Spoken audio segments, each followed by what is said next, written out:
Le sort du quotidien France Antilles se joue aujourd'hui.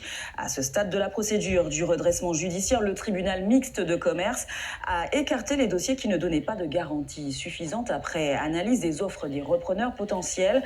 Pour l'heure, les juges analysent les propositions de l'actuel actionnaire AJR Participation. On retrouve Franck Edmond-Mariette sur place.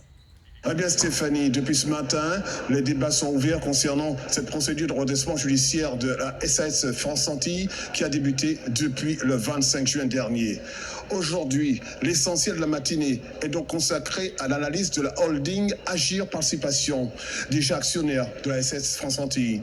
Dans son offre de reprise, un financement à hauteur de 6 millions, mais aussi une reprise d'une partie des salariés. À mes côtés, maître Christophe Sélénis, je crois qu'il y aura tout de même une bonne centaine de salariés qui sera sur le carreau. Qu'est-ce que vous pensez un petit peu de cette situation? Outre les 111 salariés laissés sur le carreau, de nombreuses interrogations demeurent sur le plan social pour les salariés qui seraient repris. Ils perdraient énormément sur le plan social. Des interrogations collectives sur la convention collective qui sera applicable demeurent.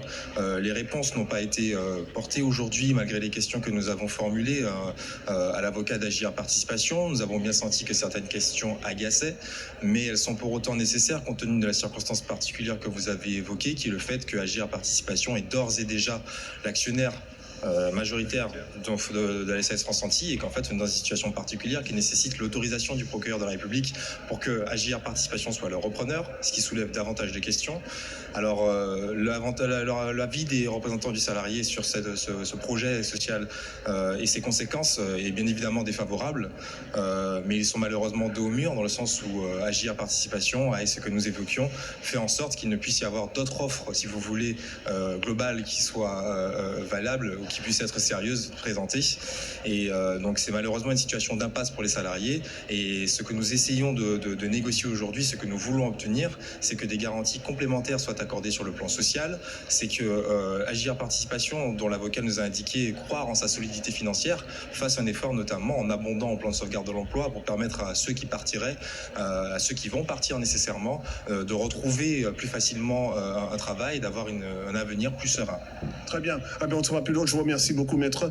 Voilà donc le point ici au niveau du tribunal mixte de commerce de Fort-de-France.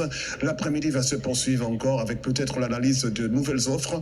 Mais en tout cas, ce procès risque de durer encore toute la journée.